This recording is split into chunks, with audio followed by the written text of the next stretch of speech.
ચોટીલામાં ચૈત્રી પૂનમ તહેવારમાં લાખોની સંખ્યામાં આવતા દર્શનાર્થીઓ માટે ચોટીલા મંદિર ટ્રસ્ટ દ્વારા સંચાલિત ભોજનાલયમાં ચૈત્રી પૂનમ સુધી 3 દિવસ પ્રસાદીરૂપી ભોજન 24 કલાક શરૂ રહેશે। વીઓ ગુજરાતભરમાંથી લાખોની સંખ્યામાં ચામુંડા માતાજીના ભક્તજનો પગપાળા અને વાહનો મારફતે ડુંગર પર બિરાજમાન જગજનની ચામુંડા માતાજીના દર્શને આવે છે, ત્યારે લાખોની સંખ્યામાં આવતા માઈ ભક્તો માટે ચોટીલા ડુંગર ટ્રસ્ટ દ્વારા સંચાલિત નિઃશુલ્ક ભોજનાલયમાં દરરોજના સમયમાં ફેરફાર કરીને ચૈત્રી પૂનમ સુધી 24 કલાક ભોજનરૂપી પ્રસાદની સુવિધા માઈ ભક્તો લઈ શકશે, જે ડુંગર મહંત પરિવારના અમૃતગીરી ગોસાઈ દ્વારા જણાવવામાં આવ્યું હતું। અહેવાલ જગદીશસિંહ ઝાલા, ચોટીલા।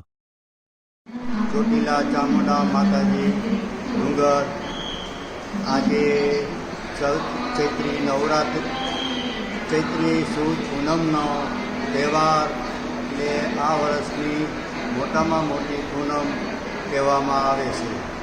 આજે હજારોની સંખ્યાની અંદર માતાજીના દર્શન કરવા યાત્રિકો ઉમટી રહ્યા છે અને ગામો ગામથી માતાજીના સંઘ દ્વારા રથ લઈને પ્રવાહ આખા ઉત્તર ગુજરાતથી આવી રહ્યો છે અને માતાજીના દર્શન કરી નીચે તળેટીની અંદર ભોજનાલયની અંદર મહાપ્રસાદનું આયોજન ચાલે છે અને આ દરમિયાન 24 કલાક માતાજીનું ભોજનાલય ચાલુ રાખવામાં આવ્યું છે।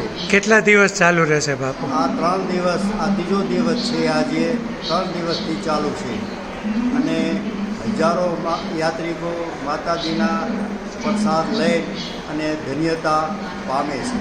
જય માતાજી।